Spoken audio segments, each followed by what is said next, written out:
দেখো স্বদেশ, অনুভব যে অসুস্থ সেটা সবাই আমরা জানি, কিন্তু ও যতটা না শারীরিকভাবে অসুস্থ তার চেয়ে কিন্তু ও মানসিকভাবে অনেক অসুস্থ। তাই মনের দিক থেকে অনুভবকে সবাইকে মিলে সুস্থ করে তুলতে হবে। তার জন্য নেহাকে যেতে হবে? ওস্তাদজি, আমাদের এই পরিবারের মান সম্মানের কথা কেউই আপনারা ভাবছেন না।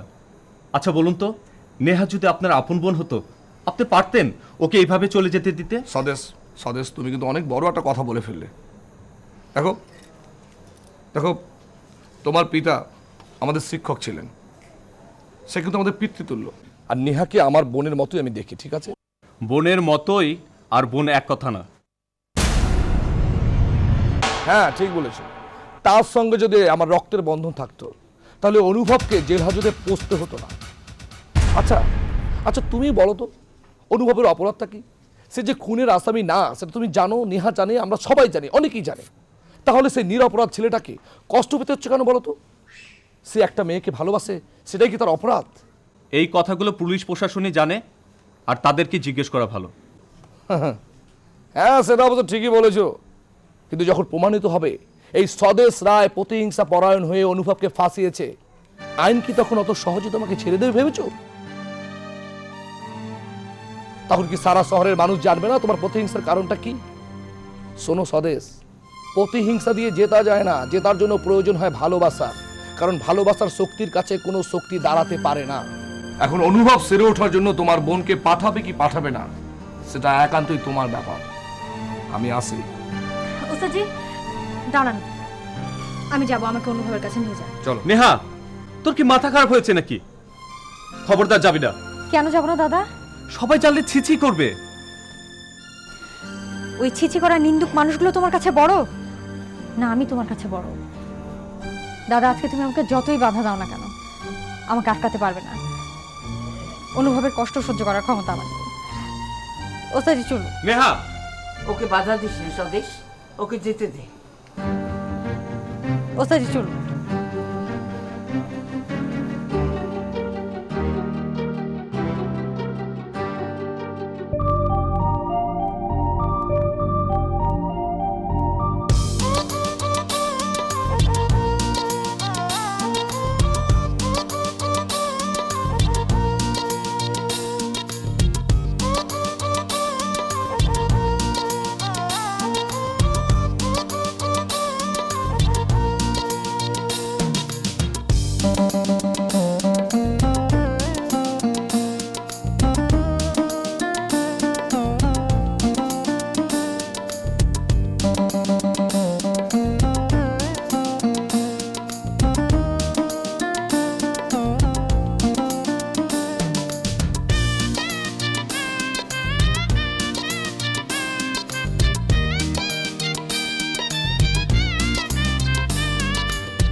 আপনারা আমাকে ভুল বুঝেন না, আমি জুট মিল বন্ধ করি নাই।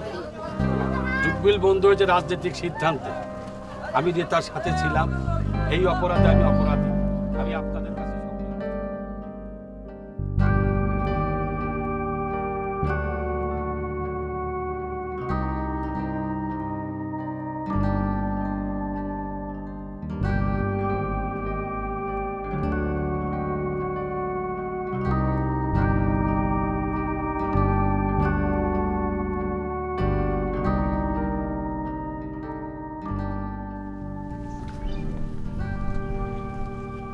না না, হারুন কন্ট্রাক্টর এ সমস্ত কি বলছে? তাহলে তো মুসা ভাই, বাচ্চু ভাই ওরা তো ঠিকই বলেছে, ভয়াবহ বিপদ। তো সব কিছু পাবলিকলি বলে দিচ্ছে না, নেতাকে সব কিছু জানানো দরকার। চৌধুরী জুট মিলের নেপথ্যের কথা না না না, এ সমস্ত হলে তো নেতার কেরিয়ারের তো 12টা বেজে যাবে। কি করা যায়? নেতাকে ফোন করব?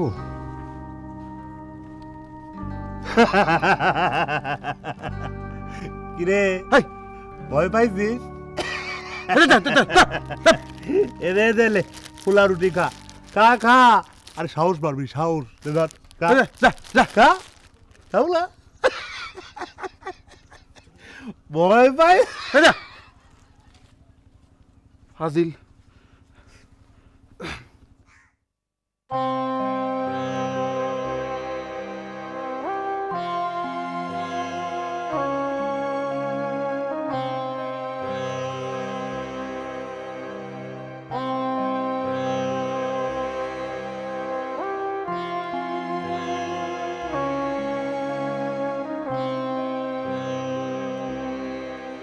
গুরুদেব, এভাবে বসে আছেন কেন? এভাবে বসে থাকলে মানুষের মনে প্রশ্ন জাগবে। আসলে মনের দিক থেকে আমি মন তো ত্রুটি কথা ভুলে যান। ভুল ত্রুটি নেই মানুষ, মানুষ তো দেবতা না, এ কথা আপনিই বলতেন। কথা তো অনেকই বলতাম সুশান্ত, সব কথাই কি ঠিক? এখন নিজেকে নিজের বড় অচেনা মনে হচ্ছে। গুরুদেব, আপনার আশীর্বাদে আমি ঠাকুর হয়েছি। আমি আগেও আপনার একান্ত শিষ্য ছিলাম, এখনও আছি। বড় কোনো অঘটন ঘটলে আমাকে বলতে পারে। সময় হলেই বলবো সুশান্ত। ঠিক আছে গুরুদেব, তাই বলবেন। মন্দিরের পূজারীরা অপেক্ষা করছে গুরুদেব। সুশান্ত, তুমি তো আছো, তুমি একটু চালিয়ে নাও। গুরুদেব, এতে আমার কোনো আপত্তি নেই, তবে শহরে কিছু গণ্যমান্য ব্যক্তি আপনারই সাক্ষাৎ চায়। ঠিক আছে, চলো।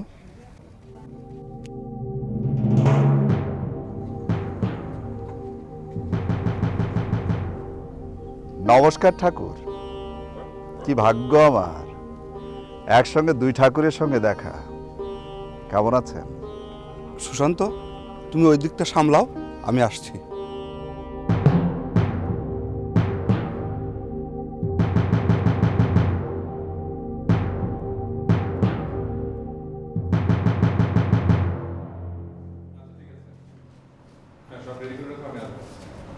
ঠিক আছে, ওকে। উকিল বাবু, এখন কি অবস্থা বলুন তো? কি আগের মতোই। ওনাকে নিয়ে যাবো। নেহা, চলো আসো।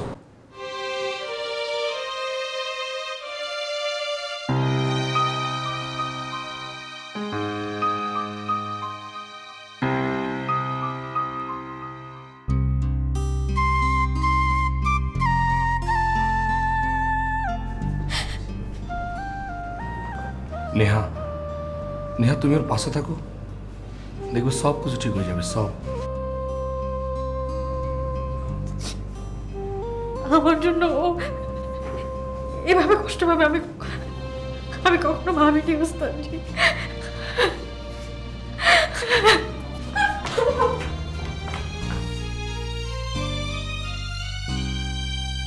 কি ঠাকুর, চুপ করে গেলেন যে? সেদিন তো আমাকে দেখে আমার দাদার পুরো শ্রাদ্ধ অনুষ্ঠানটাকেই নদীর পাড়ে নিয়ে এলেন। এখন তো নদীর পাড়ে দাঁড়িয়ে কি করবেন? নদীতে ঝাঁপ দেবেন নাকি? সংযত হয়ে কথা বলো বিশ্বনাথ রায়। ভুলে যেও না তুমি কার সঙ্গে কথা বলছো। আমি শুধু এই শহরের পুরোহিত না, গোত্রের প্রধান। ভুল হয়ে গেছে ঠাকুর, মার্জনা করবে। আপনি বড় ঠাকুর, গোত্র প্রধান, আপনার সামনে এভাবে কথা বলা আমার উচিত হয়নি।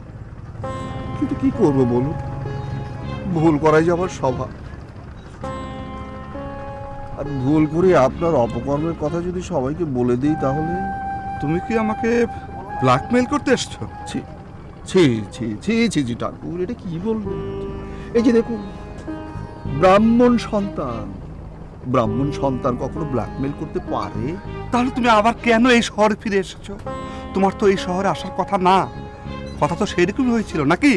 জি, তা হয়েছিল, আমি অস্বীকার করব না। কিন্তু বিশ্বাস করুন, আপনার জন্য বড় মায়া হচ্ছিল। কি করছেন, কেমন আছেন, সব দিক একাই সামলাতে পারছেন কি না। তুমি কি বলতে চাও? দেখুন, খারাপ মানুষ খারাপ কিছু করলে সহ্য হয়, কিন্তু আপনার মতো ভালো মানুষ এটা খারাপ কিছু করলে সেটা তো এত সহজে সহ্য হয় না।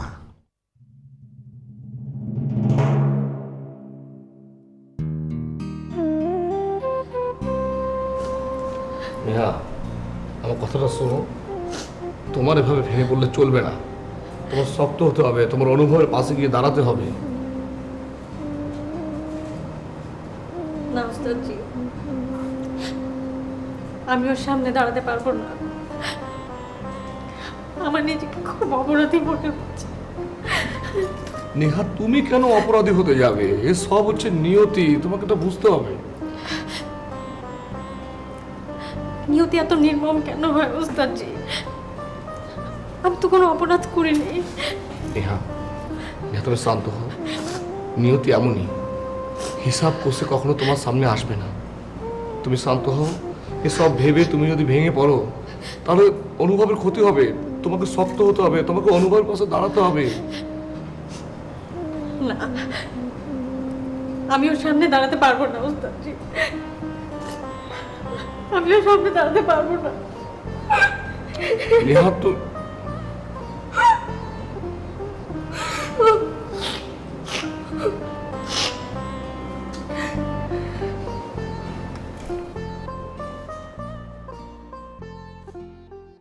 বিশ্বনাথ রায়, তোমার পেঁচানো কথা শোনার মতো সময় আমার নাই।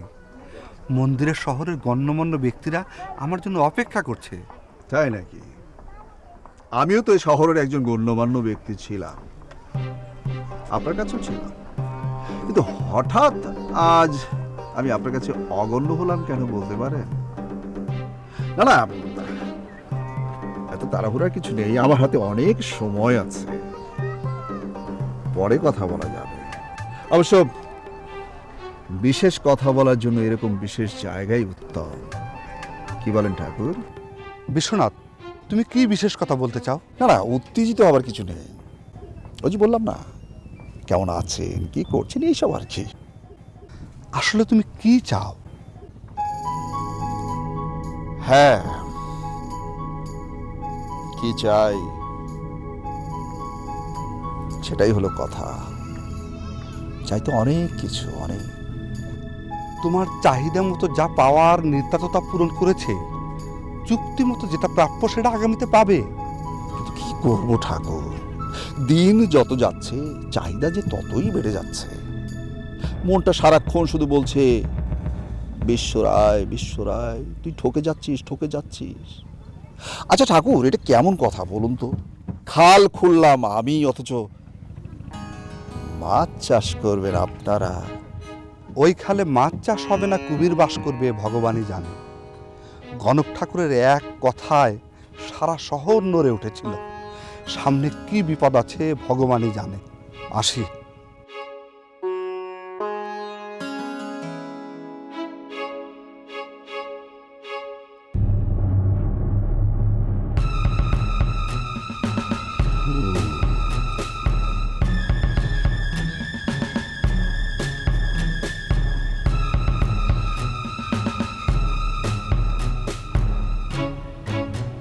গণক ঠাকুর,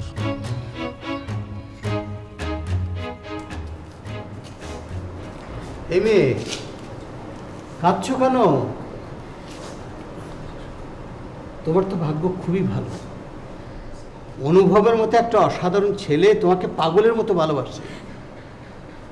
তুমি ভাবছো কথাগুলো আমি বানিয়ে বলছি? মোটেও না। অনুভব আমার পুরনো পেশেন্ট, আর এই ধরনের পেশেন্টের ট্রিটমেন্ট করতে গেলে তার মন সম্পর্কে জানতে হয়। শোনো, অনুভবের সুস্থতার জন্য এখন তোমাকে সবচেয়ে বেশি জরুরি দরকার তুমি ওর সামনে হাসি মুখে দাঁড়াবে, ও জ্ঞান ফিরে যেন তোমাকে দেখতে পায়। সুস্থতার জন্যে ওষুধের চেয়ে ওর ভালো লাগাটা সবচেয়ে বেশি জরুরি। এই মেয়ে, তাকাও আমার দিকে। গুড। ভালো থাকো, যাও ওকে দেখে এসো।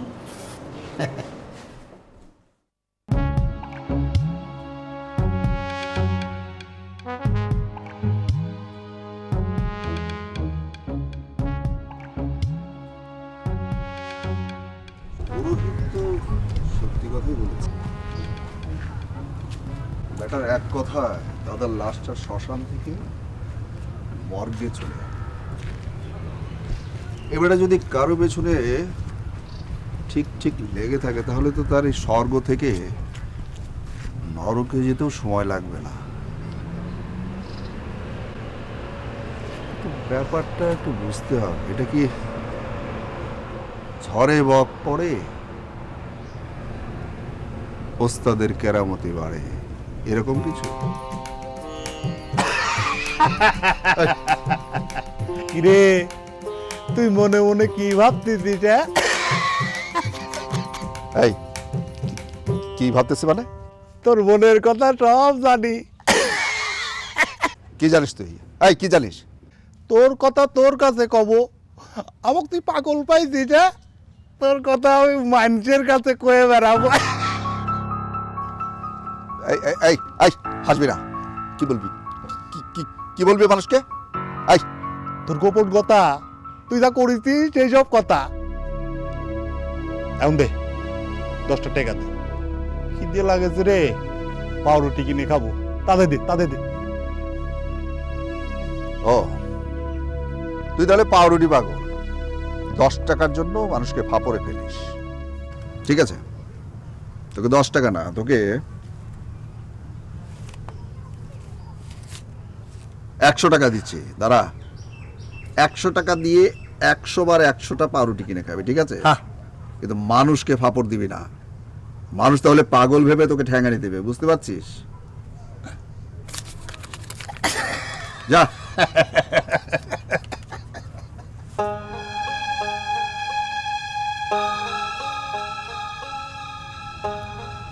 সত্যি তো দেখছি সময় খারাপ।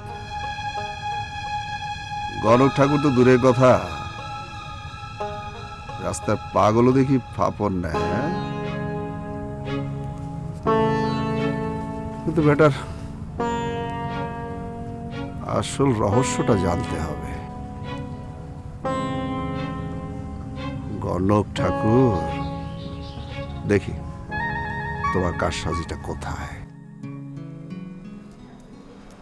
স্বদেশ, সন্ধ্যা পার হয়ে গেল, কই নেহা তো এখনো ফিরলো না।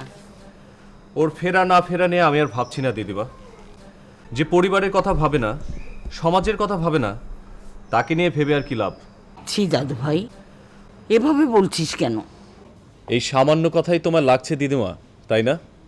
কিন্তু যখন নেহা তোমার চোখের সামনে দিয়ে এই পরিবারের মান সম্মান ধুলে মিশে দিয়ে চলে গেল, তখন তোমার লাগলো না? একটা কথা বলি দিদিমা, কিছু মনে করো না। আসলে নেহা তোমার লাই পেয়ে পেয়ে ওর বারটা বেড়ে গেছে। তুই এসব কি বলছিস স্বদেশ? আমি কেন ওকে লাই দিতে যাব? তাহলে যাওয়ার সময় ওকে বাধা দিলে না কেন? শোন, ওর যা মনের অবস্থা, বাধা দিয়ে কোনো লাভ হতো না। প্লাবনকে বাদ দিয়ে ঠেকানো যায় না রে দাদু ভাই। অনুভবের প্রতি ওর ভালোবাসা প্লাবনের চেয়েও প্রবল। বাধা দিতে গেলে ক্ষতি আরো বেশি হতো।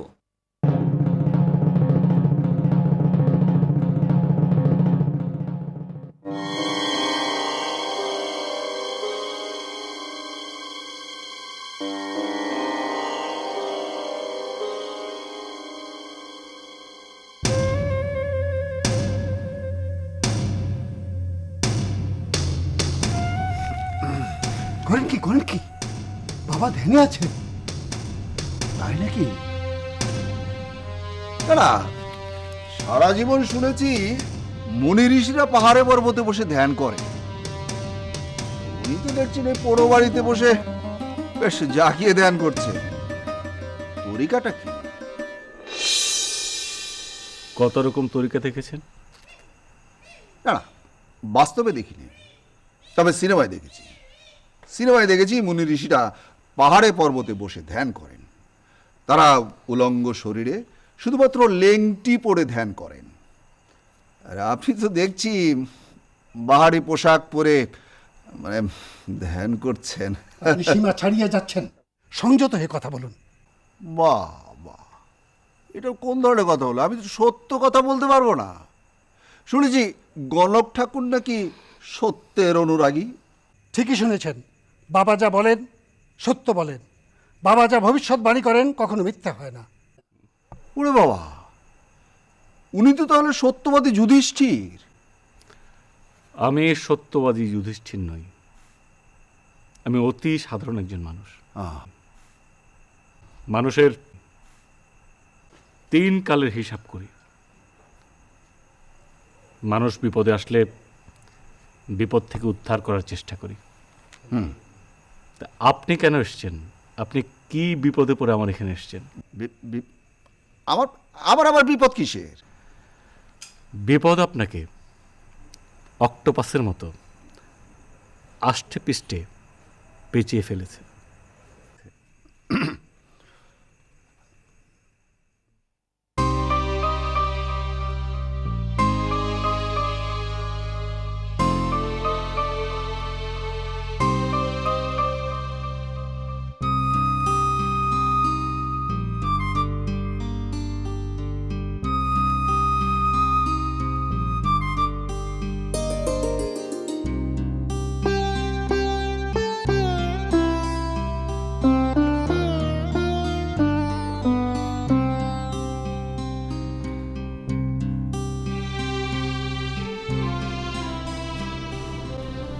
খুব লেগেছে তাই না?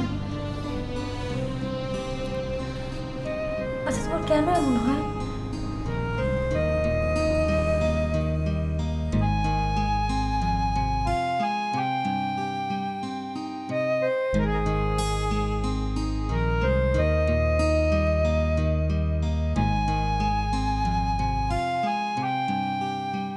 দেখুন, আপনি এসব ভুং ভাং দেখে এই শহরের মানুষকে বশ করতে পারেন, কিন্তু আমাকে না। আপনি কে? আপনার এই গণক নামের পরিচয়ের আড়ালে পরিচয়টা কি জানতে পারি? আমার পরিচয় এই শহরের কারো কাছে অজানা নয়, কিন্তু আপনার এই পরিচয়ের আড়ালে আর একটা মানুষ যে লুকিয়ে আছে তাকে কেউ জানে? মানে কি বলতে চান আপনি? আপনার বাইরের সত্যের পেছনে যে আর একটা সত্য লুকিয়ে আছে তা কি আপনার কাছের মানুষরা জানে? আমার কাছের মানুষের কাছে সত্য লুকাবো কেন? আমার লুকাবার মতো কিছু নেই। মুখের জোরে সত্যকে কখনো লুকানো যায় না। আপনার ভেতরের কালো মানুষটার ছায়া আপনার মুখে পড়েছে।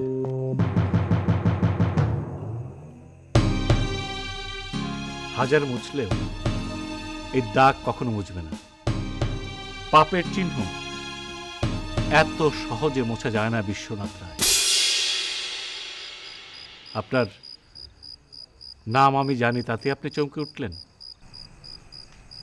এখন যদি বলি যে আমি আপনার ভেতরের কুৎসিত মানুষটাকে দেখতে পাচ্ছি, তাহলে কি বলবেন?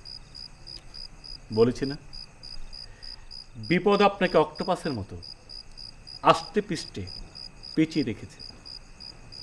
এই বিপদ থেকে মুক্তি নেই বিশ্বরায়, মুক্তি নেই।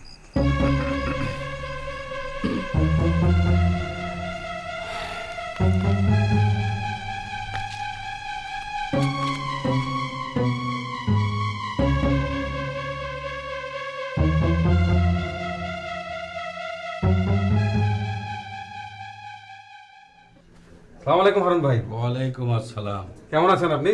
ভালো, আগের চেয়ে অনেক ভালো। মাশাআল্লাহ। আচ্ছা হারুন ভাই, পাগলামি করে ভালো থাকেন কি করে? পাগলামো? কোনটাকে পাগলামো বলছেন? আত্মশুদ্ধির পথ? সে তো আমার জীবনে আত্মশুদ্ধি এনেছে, আমার জীবনে শান্তি এনেছে। না না, কষ্ট করে উপার্জিত টাকা পাগলামো করে নষ্ট করছেন। অর্থ না থাকলে সংসারে সুখ থাকে, শান্তি থাকে? এভাবে খরচ করতে থাকলে তো আপনি একসময় বউ বাচ্চা নিয়ে রাস্তায় বসবেন। ভয় নেই রশিদ ভাই, পথে বসলেও আপনাদের কাছে হাত পাতবো না। না না, তা পাতবেন কেন? আপনার তো এখন গণক ঠাকুর আছেন। এক সময় আপনি আমাদের নেতার কথায় উঠতেন বসতেন, এখন গণক ঠাকুরের কথায় ওঠা বসা করেন।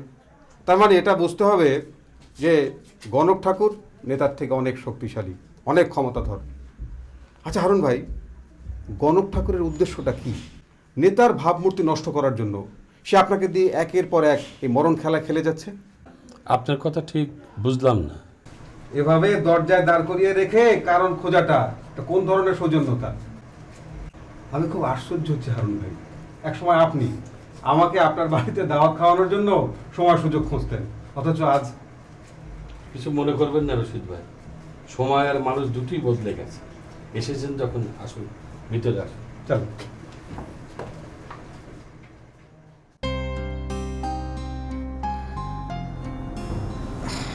আমার সমস্যা হয়েছিল, তাই না? খুব বেশি খারাপ কিছু হয়েছিল? না, তাহলে তুমি কাঁদছো কেন? জানি না কেন জানি খুব কান্না আসছে। তুমি কি এখনো বিশ্বাস করো যে মাস্টার মশাইকে আমি খুন করেছি?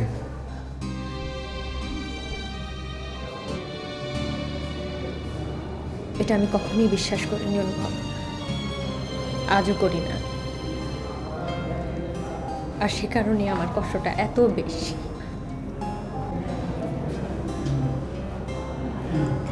শুধু শুধু আমার কারণে, আমাকে ভালোবাসার কারণে তোমার এত কষ্ট হচ্ছে অনুভব। তুমি না বলতে কষ্ট ছাড়া ভালোবাসা হয় না? কষ্ট ভালোবাসাটাকে মজবুত করে। কিন্তু সেই কষ্টটা তো তুমি একা পাচ্ছ, আর আমি কষ্ট পেলে সেটা তোমাকে স্পর্শ করবে না, সেটা আমি বিশ্বাস করি না, কখনোই বিশ্বাস করি না।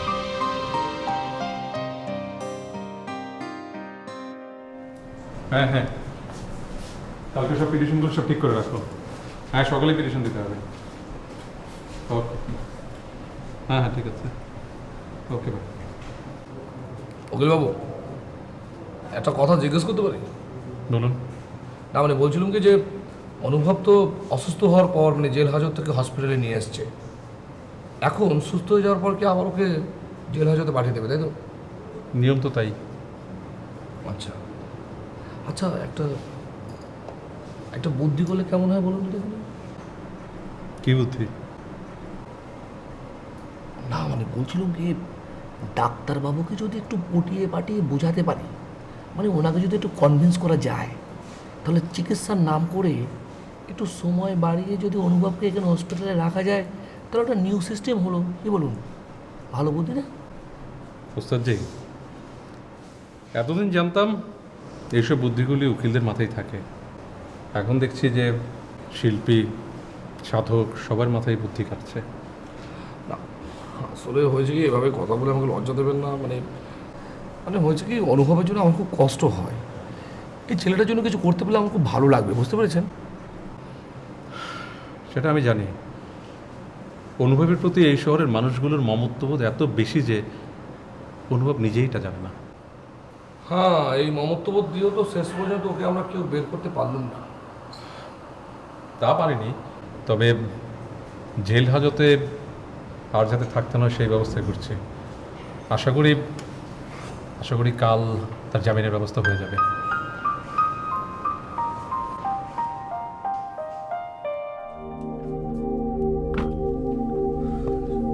রশিদ ভাই, আগের মতো আপ্যায়ন করার সামর্থ্য আমার নেই। ঘরে যা আছে খান আপনি। না না, তাতে কোনো অসুবিধা নেই। আপনি চাইলে আপনার অবস্থান আগের মতো হতে পারে। আগের মতো করে অবস্থানের পরিবর্তন চাই না, পরিবর্তন চাই নতুন করে সৎভাবে। হারুন ভাই, আপনার মাথাটা সত্যিই গেছে। সৎভাবে উপার্জন করে ভালো থাকা, হ্যাঁ? আপনার মাথা থেকে ওই গণক ঠাকুরের ভুট্টা নামান তো। এসব কথা বলতে গেলে শুধু সময়ই নষ্ট হবে।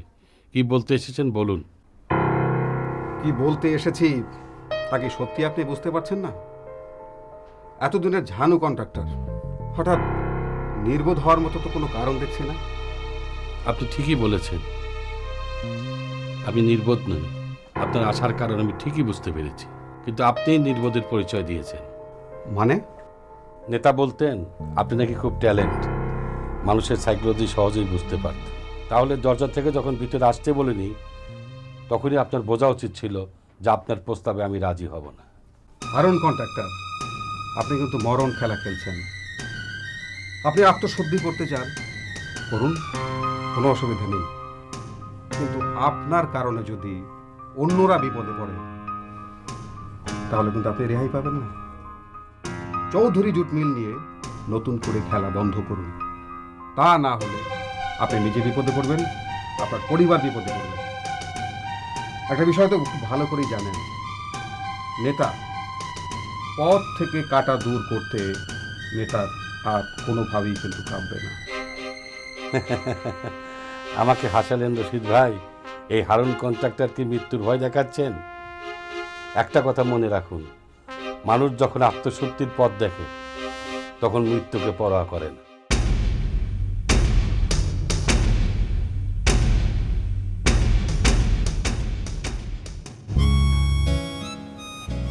কেন যে তোমার এমন হয়? যদি যদি খারাপ কিছু হয়ে যেত?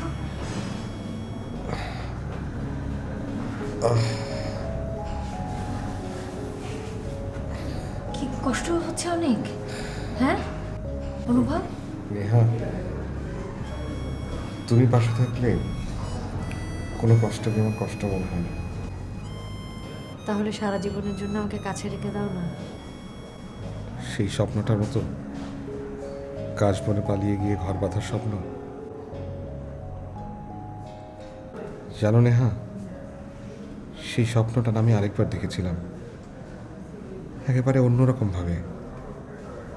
সাদা সাদা কাশফুল, তার মাঝে তুমি, তুমি আর আমি।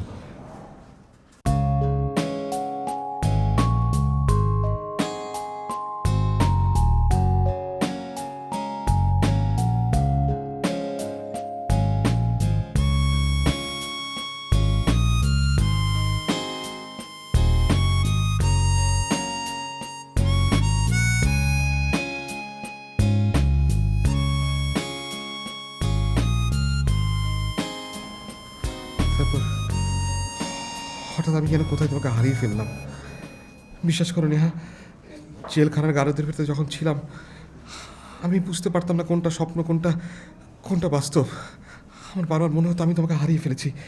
আমি বারবার গারদের শিকের দিকে ছুটে যেতাম, মাথা ঠুকতাম শিকের দিকে। তারপর তারপর অসহ্য যন্ত্রণা, আর তারপর আমার আর কিছুই মনে নেই, কিছুই মনে নেই। অনুভব, আমাকে একটা কথা দিবে তুমি?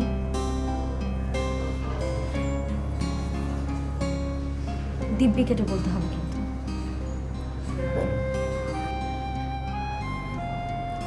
ধরো আমি যদি হারিয়ে যাই, অথবা ধরো আমি যদি কখনো মরেও যাই, তুমি কখনো এমন করবে না, বলো? কখনো এমন করবে না, বলো? এই একই কথা যদি আমিও তোমাকে বলি, তুমি কি পারবে স্বাভাবিক থাকতে?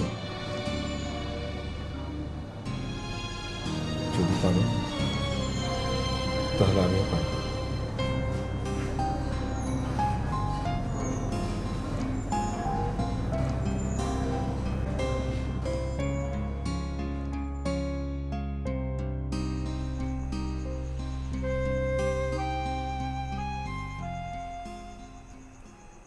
রজবালি,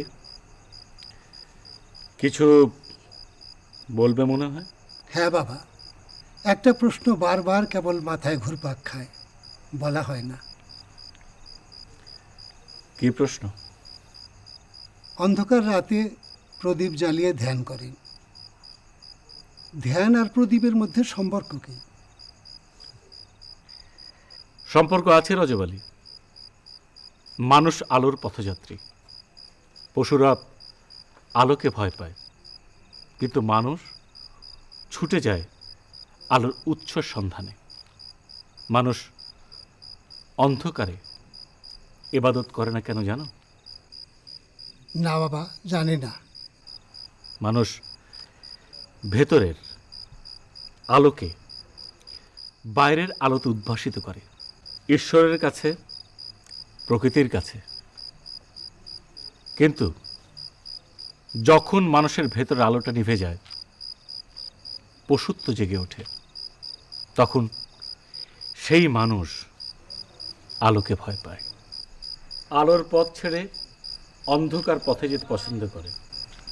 হ্যাঁ গণক ঠাকুর মশাই, আপনি ঠিকই বলেছেন। মানুষের ভেতরে যখন পশুত্ব জাগে, তখন মানুষ অন্ধকারে পথ চলতে পছন্দ করে। আমি আজ সারাদিন বহু চেষ্টা করেছি আপনার কাছে আসার, কিন্তু লোক লজ্জার ভয়ে আসতে সাহস পাইনি। তাই বাধ্য হলাম রাতের অন্ধকারে চুপে চুপে আসতে। আপনি ধর্মগুরু, আপন আলোয় উদ্ভাসিত একজন মানুষ। আপনার ভয় কিসে? সমাজের না নিজের প্রতি নিজের? তা ঠিক জানি না, তবে একটা কথাই জানতে চাই, ভগবান আমার কর্মের রুষ্ট কিনা। এটা জানার জন্য আমার কাছে ছুটে এসেছেন পুরোহিত ঠাকুর? আপনি তো বলেন ভগবান বাস করে আত্মার মাঝে। আপনি আপনার আত্মাকে জিজ্ঞেস করুন, প্রশ্ন করুন, উত্তর পেয়ে যাবেন।